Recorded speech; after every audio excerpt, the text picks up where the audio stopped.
Bonjour les élèves et bonjour à tout le monde. Bienvenue dans la deuxième leçon de physique appliquée.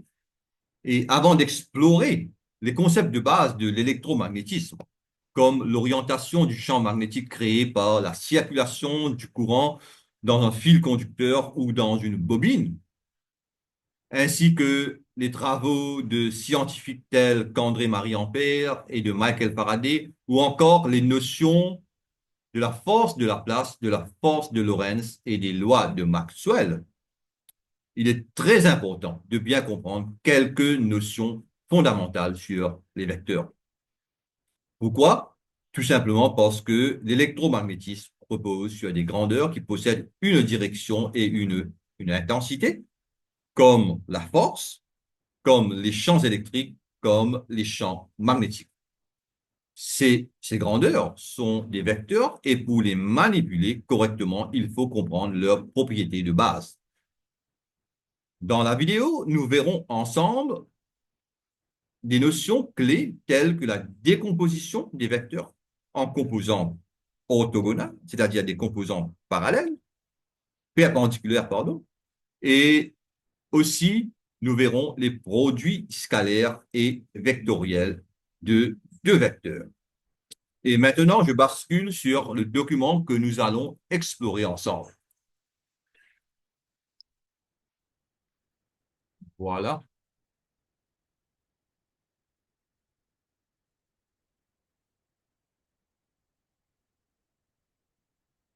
Deuxième leçon de physique appliquée, la multiplication des vecteurs. D'abord la définition. Et le vecteur, c'est une entité mathématique et utilisée pour représenter un grandeur possédant à la fois un module, c'est-à-dire une longueur ou une magnitude ou la norme, ce sont des termes équivalents, et une direction. Et ici, on a deux exemples de vecteurs avec lesquels nous sommes déjà familiers. D'abord, la vélocité v en mètres par seconde, qui est un vecteur qui décrit à la fois la direction et la vitesse à laquelle un objet se déplace. Et deuxièmement, la force F est un vecteur qui décrit à la fois l'intensité de la force exprimée en newton et la direction, c'est-à-dire la ligne suivant laquelle la force agit. Et on voit que les vecteurs doivent être représentés avec des flèches au-dessus. F, flèche au-dessus, V, flèche au-dessus. Les vecteurs peuvent être représentés graphiquement. Un vecteur est illustré par une flèche dont la longueur correspond au module, le vecteur AB. La longueur correspond au module du vecteur qui est égal ici à L. OK? Et l'orientation de la flèche indique la direction du vecteur, c'est-à-dire ici de A vers B. Le module d'un vecteur est une grandeur scalaire. Grandeur scalaire.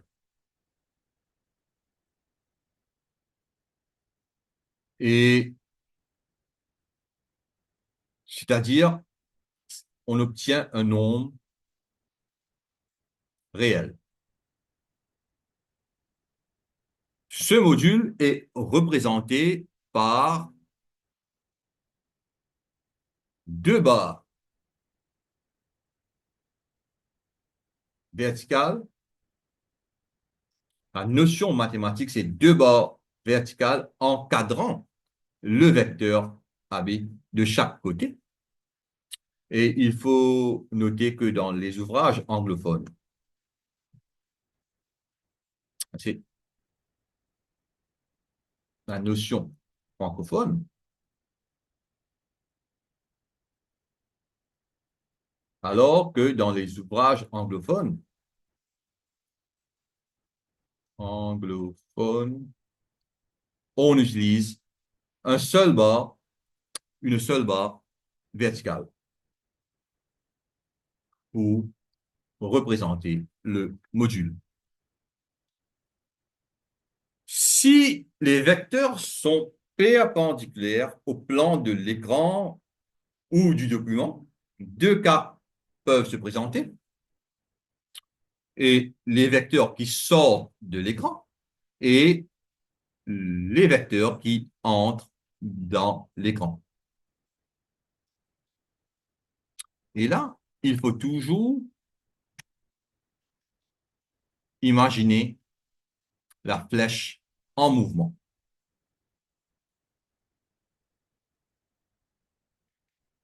Si la flèche sort de l'écran, c'est-à-dire qu'il vient vers nous, nous verrons seulement et la pointe. Et tout ça, c'est l'ensemble de la pointe dont nous verrons seulement un point entouré d'une flèche.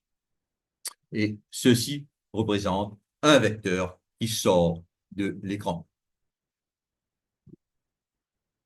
Et pour le vecteur qui entre dans l'écran, on utilise une croix entourée d'une cercle parce que on voit les plumes, c'est-à-dire l'arrière de la flèche qui s'éloigne de nous, et on voit quelque chose comme ici, une croix entourée d'une cercle.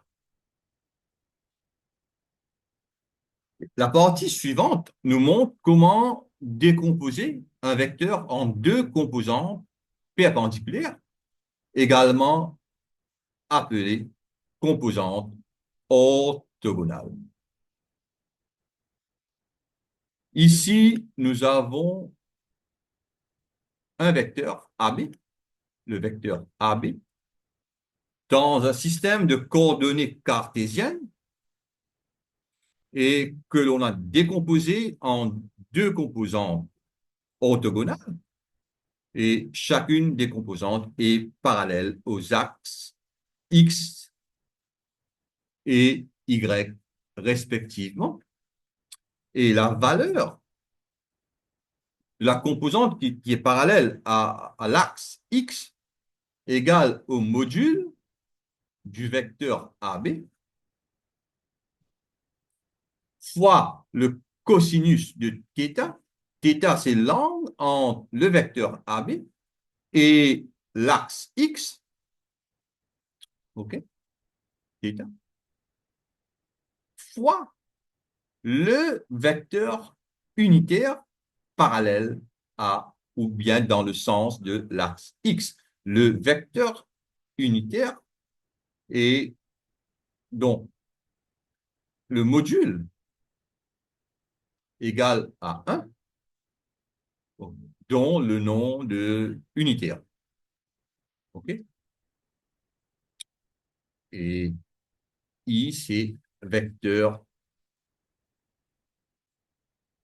unitaire. Et dans le sens de l'axe X, alors que J, avec l'accent circonflexe, j'ai oublié de mentionner l'accent circonflexe, l'accent circonflexe définit le vecteur unitaire, et J, c'est le vecteur unitaire, unitaire, dans le sens de l'axe Y. Et la valeur de la composante parallèle à l'axe Y, c'est le module du vecteur AB fois le sinus de θ fois le vecteur unitaire J.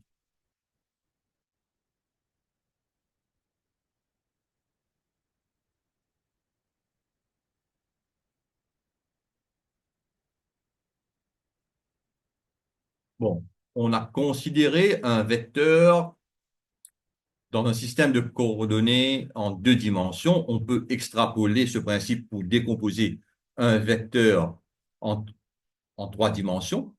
Et il suffit d'ajouter un axe des Z appelé axe des côtes ou altitude, qui est perpendiculaire aux deux premiers axes, à savoir l'axe X,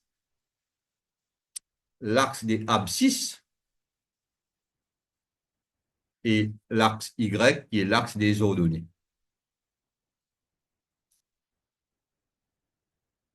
Ordonnées.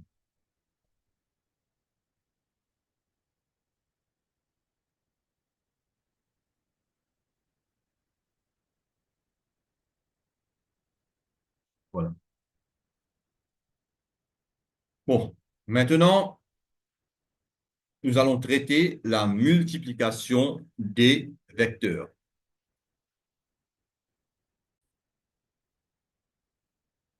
Il existe deux types de multiplication de vecteurs. Le premier s'appelle la multiplication scalaire ou le produit scalaire. Et ici, nous avons deux vecteurs, le vecteur A et le vecteur B, avec des modules différents, c'est-à-dire des longueurs différentes, module de B, module de A. Les valeurs sont différentes et les vecteurs sont orientés de telle manière qu'ils sont séparés par un angle de θ. Le produit scalaire de deux vecteurs est donné par le produit de leurs modules multiplié par le cosinus de l'angle θ qui les sépare. Donc, le produit, celui-là, c'est un nombre réel, non réel, non réel, non réel, et la multiplication de trois nombres réels, le tout devient un nombre réel. Et il peut être positif, il peut être négatif, ou même zéro, en fonction de leur orientation, de l'orientation des vecteurs, pardon, et de leur relation géométrique. Et le produit scalaire permet de mesurer la projection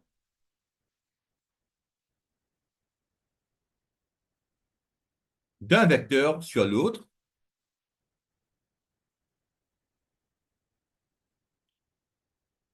si les vecteurs sont perpendiculaires. C'est-à-dire, on a deux vecteurs, allons dire le vecteur A et le vecteur P, avec un angle de 90 degrés entre les deux vecteurs, le produit scalaire devient alors A module de A fois module de B fois le cosinus de 90 degrés. Le cosinus de 90 degrés égale à 0.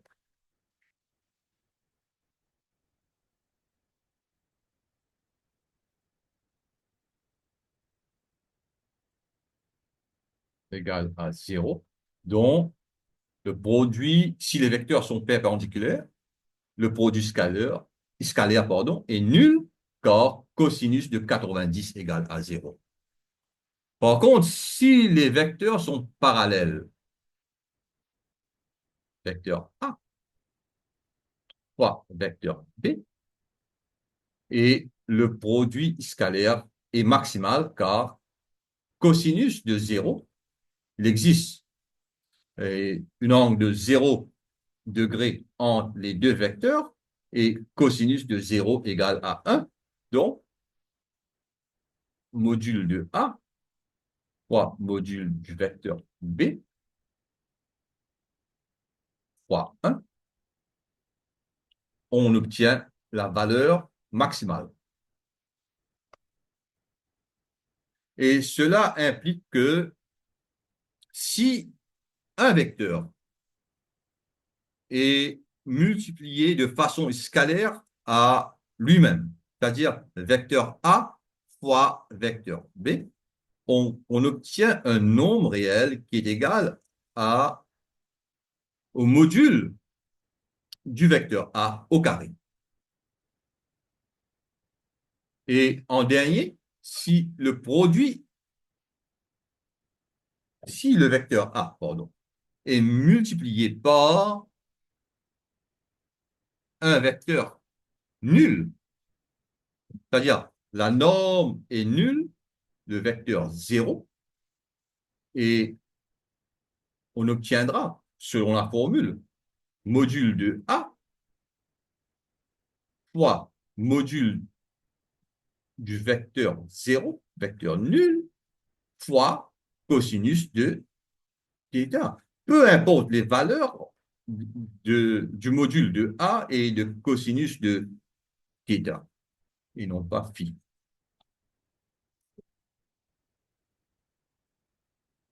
La valeur du module du vecteur nul est 0, donc le tout devient 0.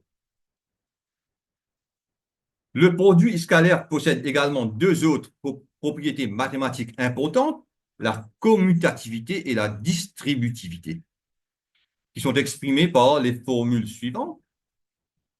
Le vecteur A point B égale à vecteur B point A. On appelle ça la commutativité. Et deuxièmement, il existe une distributivité par rapport à l'addition des vecteurs, c'est-à-dire le vecteur A fois la somme des vecteurs B et C égale au vecteur A fois le vecteur B plus le vecteur A fois le vecteur C, comme dans le cas des nombres de la distributivité dans les nombres réels. OK. On parle toujours du produit scalaire représenté par un point.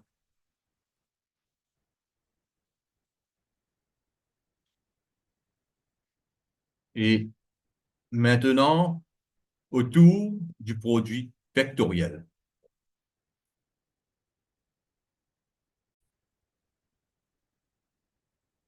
Le deuxième type de multiplication des vecteurs se nomme le produit vectoriel. Et contrairement au produit scalaire qui donne un nombre réel, le produit vectoriel aboutit à un vecteur. On parle alors du produit vectoriel de A et B, noté comme A croix B, A croix B. Le produit scalaire est lu comme A point B, alors que le produit vectoriel est lu comme A croix B. Si C, si C est le produit, si le vecteur C, pardon, est le produit vectoriel de A et B, et le vecteur C a les propriétés suivantes. OK? Premièrement, le vecteur C est toujours perpendiculaire au plan formé par les deux vecteurs A et B. Par exemple, si on a A, B, angle θ, on obtiendra alors, le vecteur C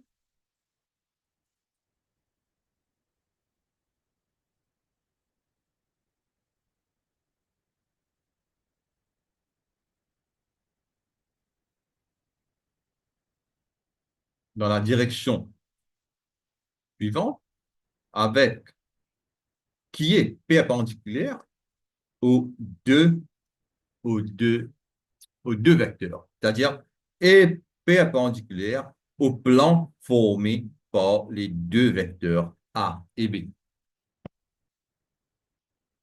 La direction de ce vecteur, parce que on a, si vous pouvez comprendre le dessin, il est possible d'avoir deux vecteurs qui est perpendiculaire au plan.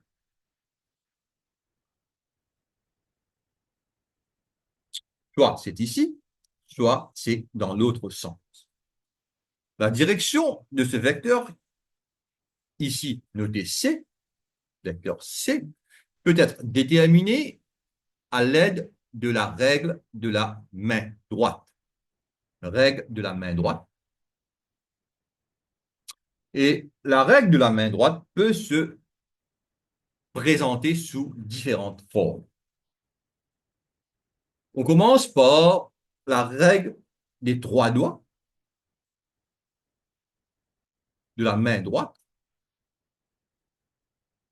où il faut orienter l'index de votre main droite dans la direction du vecteur A. Par exemple, ici, on a le vecteur A qui est ici. On oriente notre index dans la direction du vecteur A. Et deuxièmement, on oriente le majeur de notre main droite dans la direction du vecteur B. Ici, on parle du produit vectoriel de A croix B. Alors, la pousse qui est perpendiculaire au plan formé par ces deux doigts indique la direction du vecteur résultant de A croix B. Ici, on a un deuxième exemple avec différentes orientations des vecteurs A et B. Mais il faut toujours que l'index représente le premier vecteur et le majeur représente le deuxième vecteur. Et peu importe les noms des vecteurs, par exemple, U, vecteur U, roi, vecteur W, U doit être représenté par l'index, alors que le majeur, que W doit être représenté par le majeur. Et le pouce indique toujours le vecteur résultant de ce produit, de cette multiplication. On a une deuxième façon d'utiliser la main droite pour trouver l'orientation du vecteur. Et celui-ci s'appelle règle de la main droite avec la paume partiellement fermée. Voilà. Et qui est représenté par les diagrammes qui sont ici.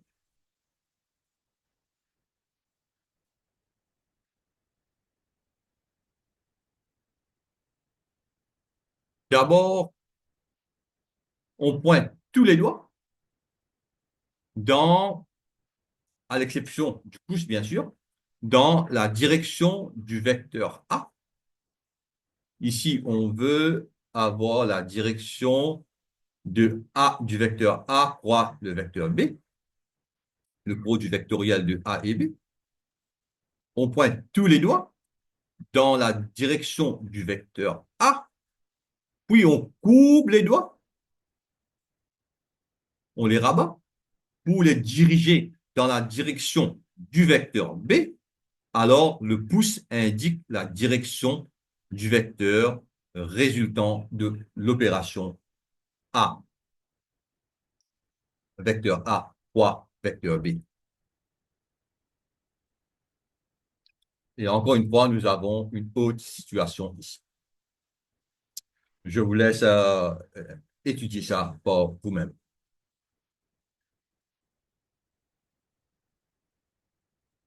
Et nous avons une troisième façon d'utiliser, allons dire, la main droite, et que nous appelons la règle du tire-bouchon ou règle de la vis droite en anglais, et right hand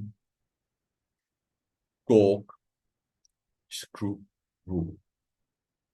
Cork screw veut dire tire-bouchon.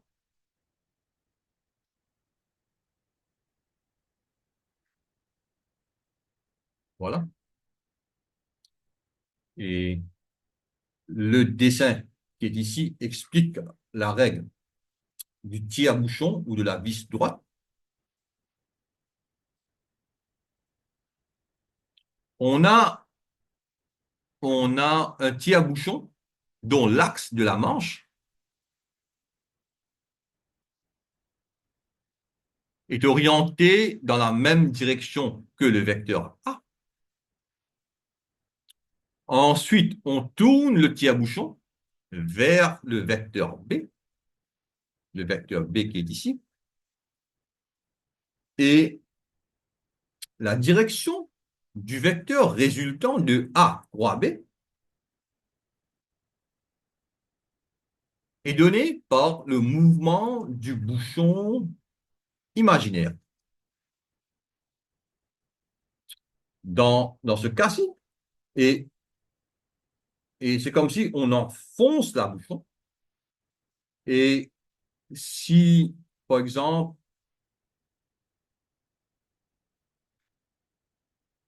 le vecteur qui est ici était A, celui-là était B, donc on va tourner le tire-bouchon dans cette direction, et dans ce cas-ci, et le vecteur résultant aura une direction à l'opposé de la direction qui est ici. A, 3, B. On peut remplacer le tire-bouchon par une vis droite ou même un bouchon et utiliser la main droite pour tourner du vecteur A vers le vecteur B. On obtiendra le même résultat par le mouvement de la vis ou du bouchon, c'est-à-dire qu'il se visse ou dévisse, ou se dévisse, pardon. Bon, d'après les différentes versions de la règle de la main droite, on a déjà obtenu la direction du vecteur résultant de, de A croix B, des vecteurs A croix B. Et maintenant, la norme de C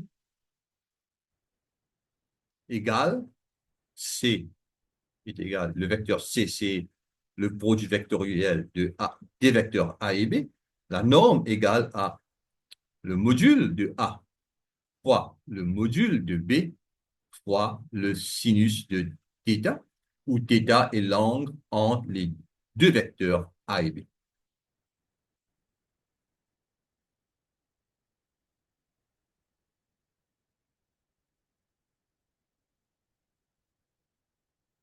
Bon, Les propriétés importantes du produit vectoriel, on a déjà mentionné l'orthogonalité, c'est-à-dire euh, le résultat est toujours,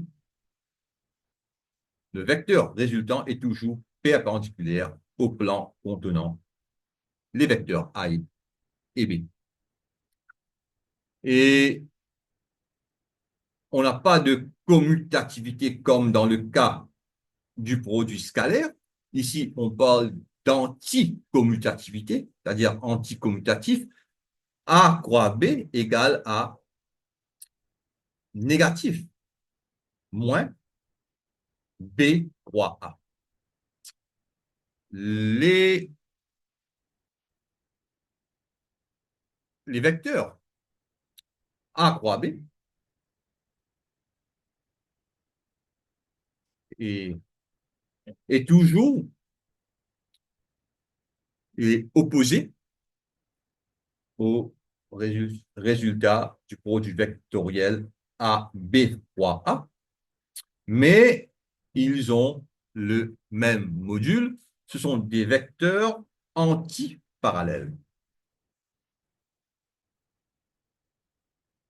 Et puisque le module du vecteur dépend du sinus de θ, où θ est l'angle entre les deux vecteurs, si deux mêmes vecteurs sont multipliés entre eux, l'angle entre les vecteurs est bien sûr 0 degré. Le sinus de 0 est égal à 0, donc le produit vectoriel de deux vecteurs identiques égale non pas à 0, mais au vecteur nul. Vecteur nul. Le résultat doit être toujours un vecteur. Et le produit vectoriel est distributif, contrairement au produit scalaire. A croix B plus C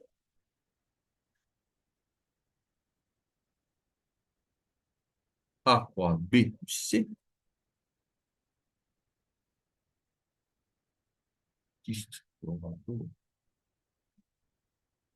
Okay. Ici, c'était la distributivité par rapport à l'addition des vecteurs. OK?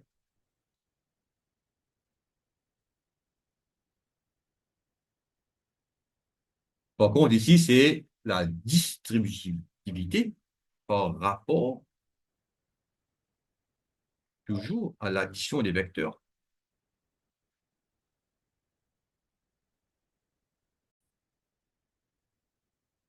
Désolé, j'ai mis pause seulement pour vérifier la distributivité et du produit vectoriel par rapport au produit scalaire de deux vecteurs. Et c'est bon, les formules sont bonnes. OK? A croix en braquette et vecteur B plus vecteur C égale à A croix B plus A croix C.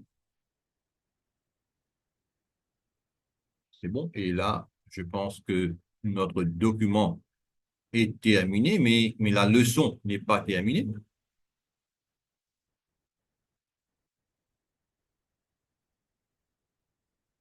Et maintenant, nous allons faire quelques, quelques simulations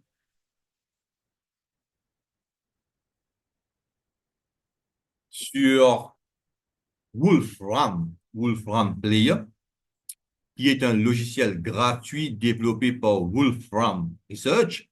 Il permet d'exécuter et d'interagir avec des fichiers créés dans le langage de programmation Wolfram qui peuvent contenir des calculs, des visualisations, des simulations et des démonstrations interactives.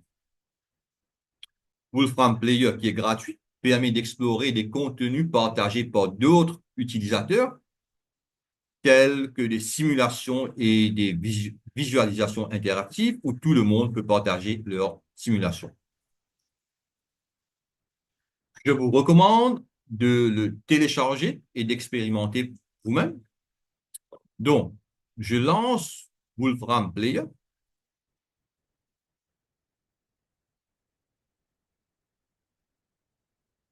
Il faut que je partage l'écran.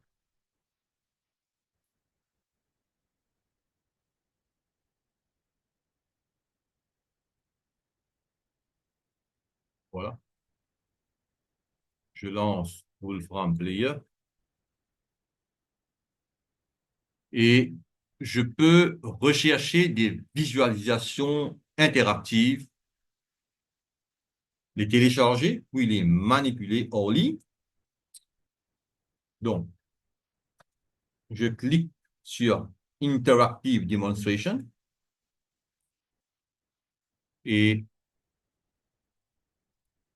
cela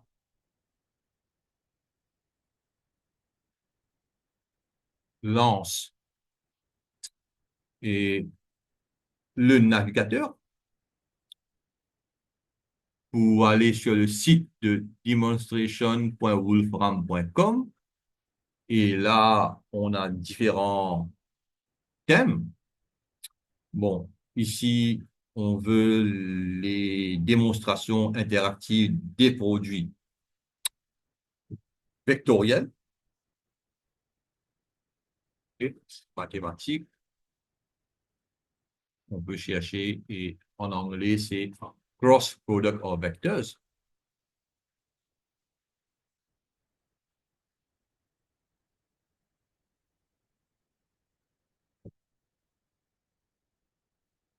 Voilà, on a quelques démonstrations. Et j'ai déjà téléchargé 2 démonstrations interactives.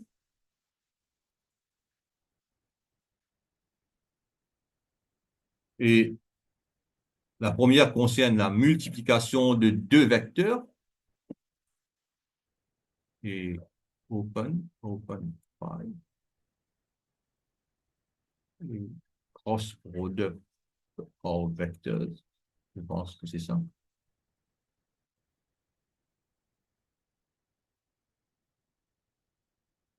Voilà. Et celui-là concerne la multiplication de 2 vecteurs dans un système de coordonnées cartésiennes. Et on va sur Manipulate. Voilà le programme. Et ici, on peut choisir 2 vecteurs. Et pour faire la multiplication vectorielle. Donc, moi, je choisis 2 vecteurs parallèles aux axes X et Y. Donc, ici, 0, 0,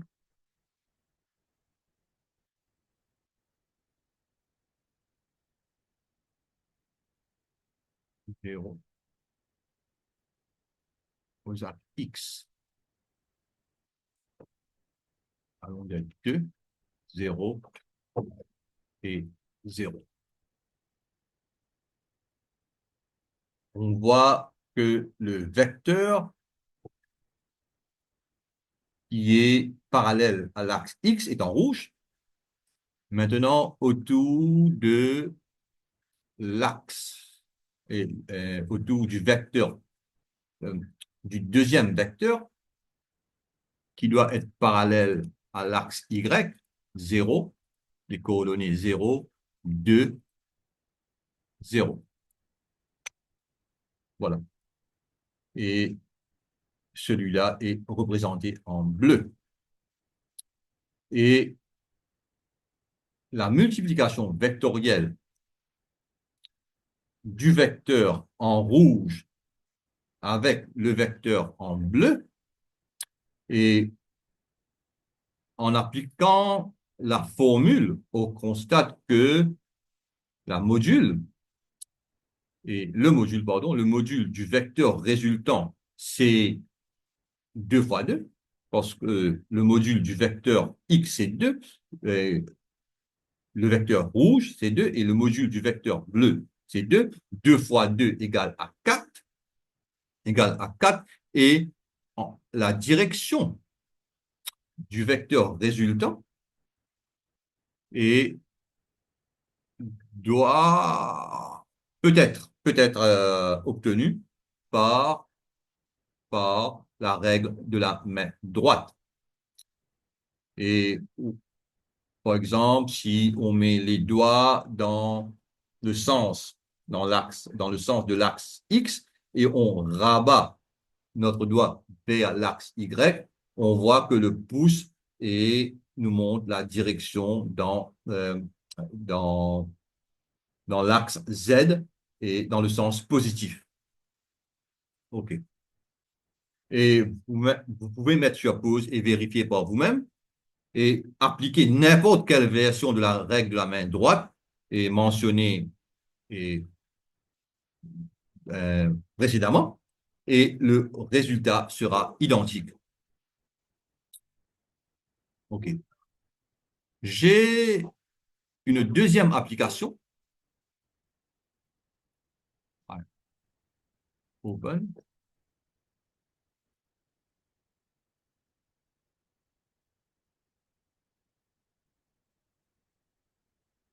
Qui simule le serrage ou le desserrage d'un boulon en utilisant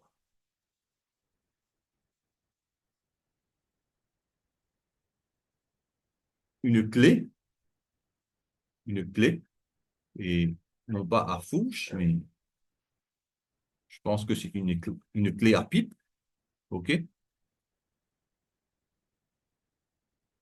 Ici aussi, on peut manipuler les paramètres. Par exemple, la longueur de la clé, la force en vert, la longueur de la clé en rouge et l'angle θ entre les deux vecteurs, le vecteur en rouge et le vecteur en vert. On va prendre une angle de 90 degrés et on peut choisir la direction de la force, soit pour serrer, et tighten c'est serrer, et desserrer c'est loosen. Et comme vous voyez, dès qu'on change de direction, et le vecteur qui est en orange, le vecteur résultant du produit vectoriel des deux vecteurs rouge et vert, et change de sens, et c'est-à-dire les résultants sont anti-parallèles. Et ici aussi, on peut, on peut se servir de la règle de la main droite pour obtenir le vecteur résultant qui est égal au moment, au moment, moment de la force, OK, tout. Et la direction est conforme à la règle de la main droite. Ici, c'est tout égale au vecteur R, croix le vecteur F en vert. Donc, on met nos doigts dans, on peut aussi bouger la clé. On met nos doigts dans le sens du vecteur en rouge. OK? Et on rabat et, et nos doigts vers le vecteur qui est en vert et le pouce et, indiquera et la direction du résultat. OK? Si on fais ça comme ça. Et si j'arrête le partage, donc, c'est comme ça, avec de la main droite. OK? Comme ça. Allons dire que c'est comme ça. Et on rabat et le pouce indiquera et le, le, euh, le résultat, le produit est vectoriel. Et essayez de vérifier par vous-même. Et maintenant, puisque j'ai arrêté le partage, le cours est terminé. OK? La vidéo est terminée. Et la maîtrise des concepts de vecteurs et de leurs produits est essentielle pour comprendre les leçons futures d'électromagnétisme. J'espère que la vidéo vous a plu et si vous avez des questions ou des doutes, n'hésitez pas à les poser en commentaire. Merci d'avoir regardé et je vous dis au revoir et à très bientôt pour une prochaine vidéo. Et n'oubliez pas de vous abonner à la chaîne et de partager la chaîne autour de vous. Merci.